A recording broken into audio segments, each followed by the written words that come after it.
Bonjour tout le monde. Aujourd'hui, une nouvelle vidéo pour parler d'un sujet important et grave, à savoir le harcèlement scolaire. Pourquoi en parler aujourd'hui?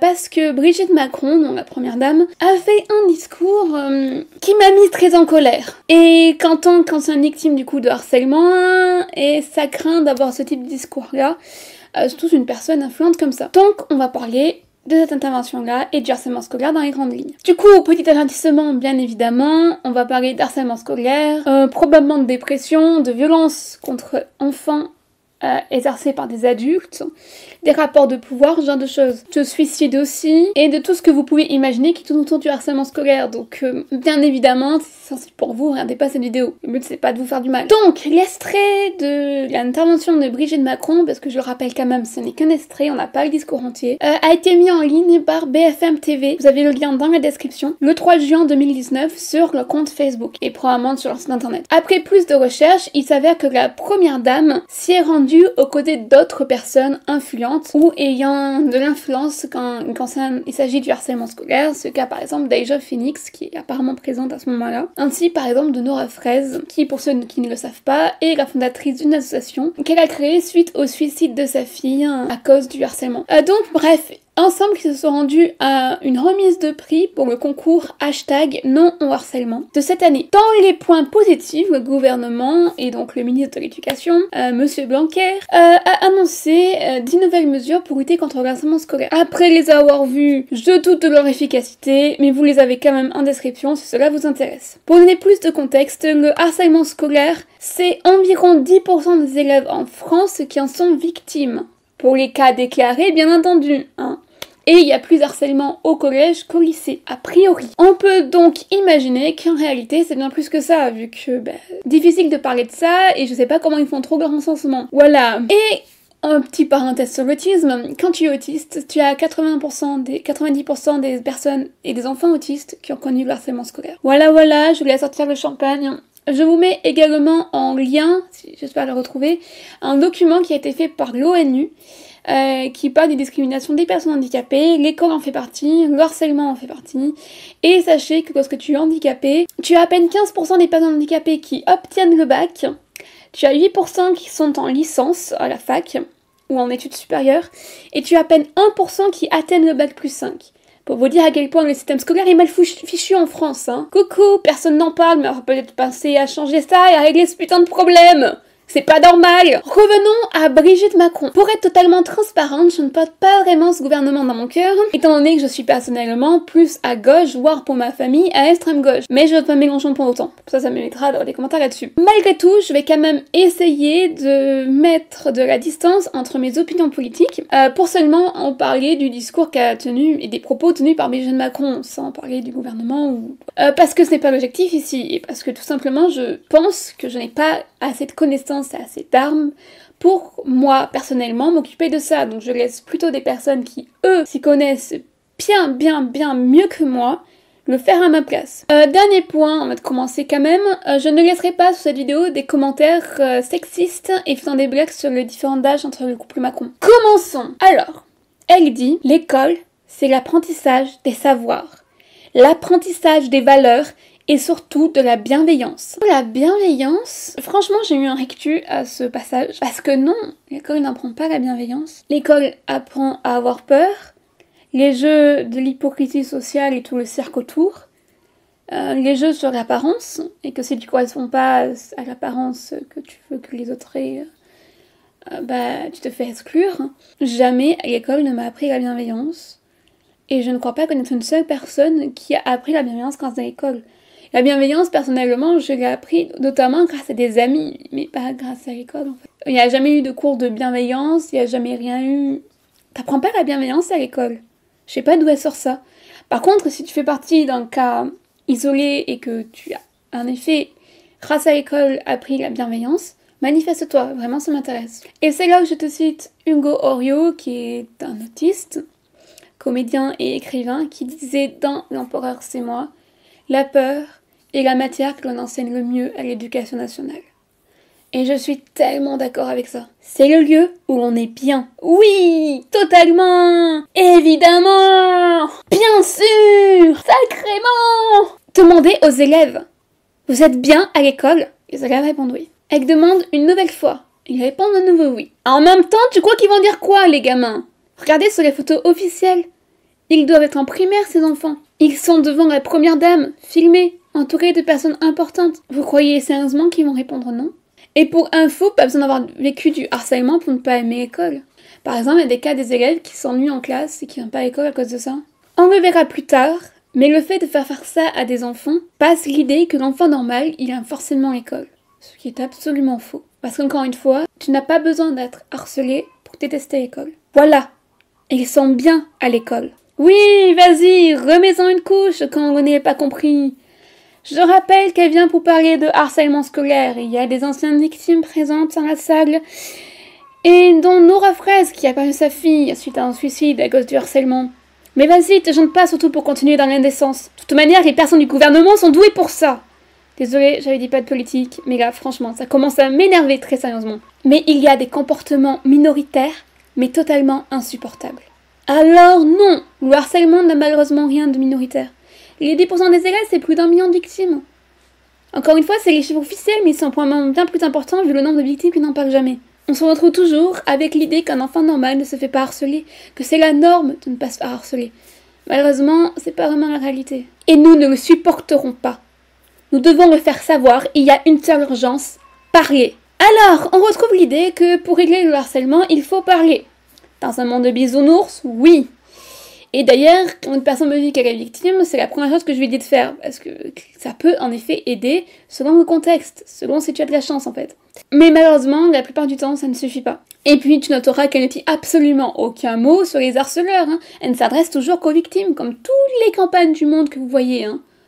J'avais déjà vu d'ailleurs une campagne anti-harcèlement qui s'adresse aux harceleurs réellement. Moi, j'en ai vu une, je m'en souviens d'une. C'est tout.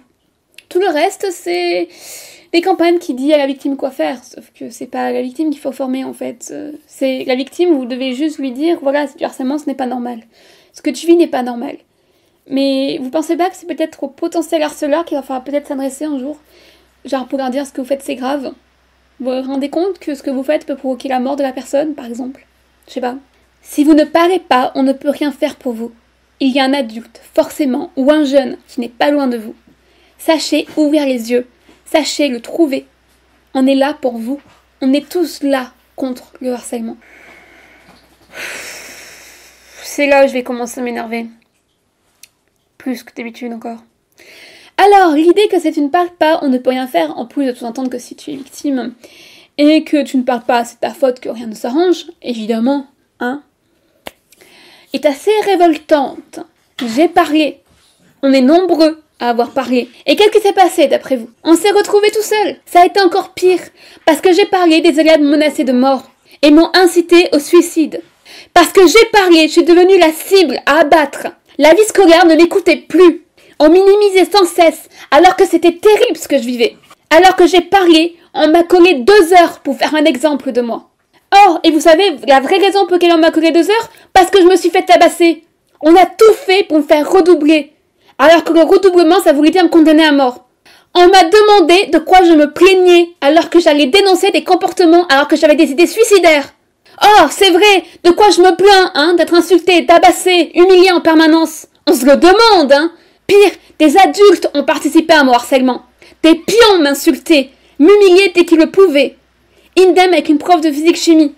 Elle était là jusqu'à me faire verser de l'acide sur les doigts, en m'empêchant d'aller me les laver. Je pourrais étaler et parler pendant des heures de ce que j'ai subi, mais je n'en vois pas vraiment intérêt à part faire du voyeurisme malsain à ce moment-là. Si les adultes qui étaient au courant, je le rappelle, ne s'en prenaient pas à moi, ils fermaient les yeux.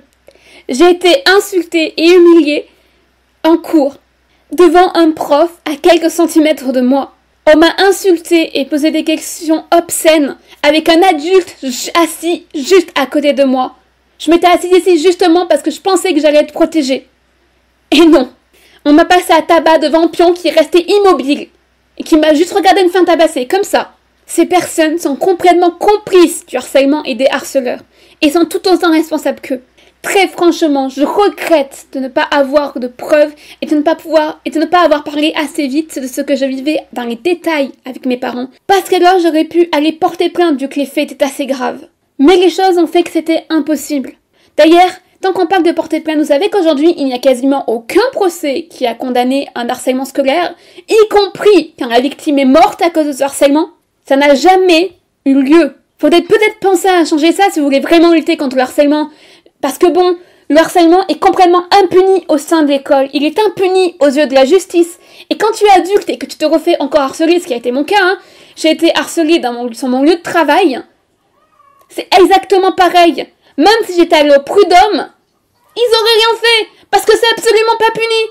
Et est-ce que les personnes que j'ai dénoncées qui m'ont harcelée ont été renvoyées de leur job? Même pas. J'ai également été harcelée dans une école supérieure de théâtre. Et j'aurais jamais cru que ça pouvait m'arriver au théâtre. Par une femme qui a retourné tout le monde contre moi pour des histoires à con.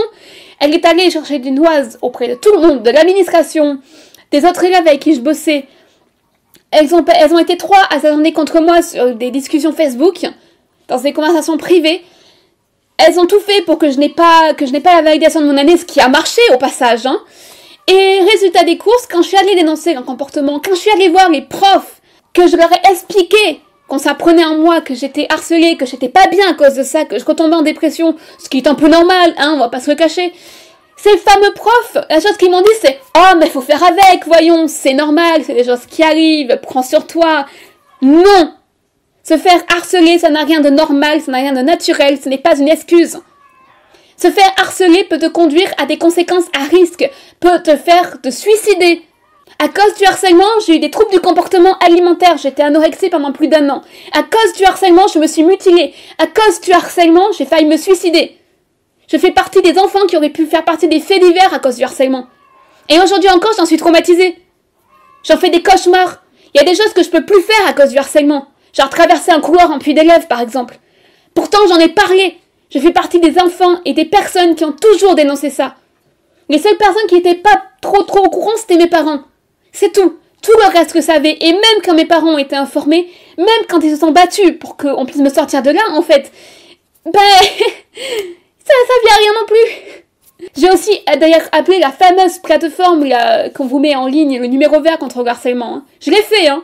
C'était pas pour moi, c'était pour quelqu'un d'autre. Et on m'a dit, non, mais cette personne doit nous appeler elle-même. La personne en question était incapable de décocher son téléphone tellement qu'elle était mal. Ce n'était pas possible qu'elle appelle elle-même. C'est pour ça que je l'avais fait. Paye votre inclusion, hein. Ça suffit au bout d'un moment. D'ailleurs, vis-à-vis de mon harcèlement au travail, quand j'ai annoncé à ma famille que j'arrêtais d'y aller, que c'était fini, que je démissionnais, que c'était plus possible parce que ma vie était clairement en danger, j'ai eu droit à des commentaires du type « Non mais t'es lâche, faut se défendre aussi. Non mais de toute manière, ça t'arrive, ça va revenir. Ça va forcément revenir. » Et le lendemain, devinez quoi, j'avais encore plus d'avis suicidaires, évidemment. Non mais c'est hallucinant. C'est bien beau de dire de parler, mais ça ne suffit pas. Il faut sérieusement repenser notre système de justice. Il faut sérieusement repenser à protéger les victimes avant tout. C'est super important. Parce qu'après, on pleure parce qu'il y a eu des morts. Oh bah dis donc, surprenant. Incroyable. Vous savez que la majorité des enfants harcelés pensent à se suicider. C'est incroyable qu'on en arrive là aujourd'hui. Et vous dites peut-être que je suis un cas rare. Non mais ça arrive jamais que des adultes prennent part à du harcèlement contre un gamin. Bien sûr. Il y a un hashtag qui circule pas mal en ce moment sur Twitter qui est hashtag j'ai parlé. Allez lire les témoignages, sans déconner. Et osez me dire après que je suis le seul cas exceptionnel. Sérieusement. Des profs harceleurs ou des pions harceleurs, ça existe et c'est courant. Faut arrêter de fermer les yeux là-dessus. Je sais que c'est tabou, je sais qu'on n'en parle jamais, mais c'est un cas réel. Et quand tu es du coup victime d'un adulte, tu fais quoi? Parce qu'en parler, ça ne sert à rien. Parce que tu vas en parler, on va te dire « Non, mais t'exagères, c'est pas vrai, elle a pas vraiment voulu faire ça. » Vous voulez faire quoi après, hein? C'est incroyable qu'on en arrive là, à cette extrémité-là. Mais il est clair que notre système scolaire ne fonctionne plus. Il est clair que désormais, parler ne suffit plus. Et qu'il faut très sérieusement penser à d'autres solutions que ça. Qui soient réellement efficaces pour le coup. Genre, je sais pas, former les profs par exemple au harcèlement. Pour qu'ils évitent de te dire que ça va, c'est rien. Parce que ça, j'y ai droit aussi. Hein. Évidemment, tu vas voir un prof parce que t'as été harcelé en larmes avec des idées suicidaires et le mec te sort « Non, mais tu sais, c'est que des gamins. Hein. Peut-être qu'il faudrait penser à changer le système. » Je sais pas. Une idée, hein, comme ça. Les sachets trouvés sont hallucinants aussi.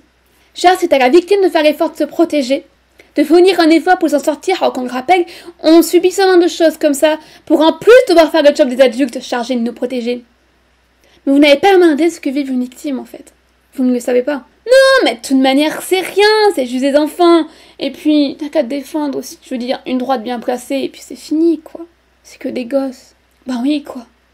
Dans mon cas, c'était que 800 élèves contre moi, ajoutés avec des adultes. Ça va, c'est rien, hein. Facile de se défendre contre ça, non? L'intervention propage tellement cette idée-là, et minimise totalement notre vécu de victime. Le statut même de victime, ce qui en rejette la faute, si jamais elle ne se protège pas. Elle-même, protection qui, je le rappelle, sont complètement inefficaces. Et c'est particulièrement indécent. Vraiment. Vous n'imaginez pas à quel point ça me met en colère. Je rappelle également que était présent à la mort d'une ado qui est morte à cause du harcèlement. Et elle se tient là, tranquille, à déblatérer ses conneries. D'ailleurs, on retrouve évidemment le même discours, les mêmes propos que tiennent bon nombre de profs que j'ai eus qui minimisent totalement ce type de situation. C'est les mêmes propos que ces profs qui se mettent des œillères et qui sont tout autant responsables que les élèves harceleurs. En tant que victime, ça me fait particulièrement mal. On ne lutte pas contre le harcèlement scolaire en mettant tout sous le dos de la victime. Et pour rappel, n'importe qui peut être pris pour cible. Tout peut servir pour faire de toi une victime en fait. Il n'y a pas besoin d'avoir un handicap, il n'y a pas besoin qu'il se passe quoi que ce soit en fait. Et même si la personne a fait une bêtise qui lui vaut ce harcèlement, ça n'excuse en rien ce qu'elle vit. Et elle reste une victime malgré tout.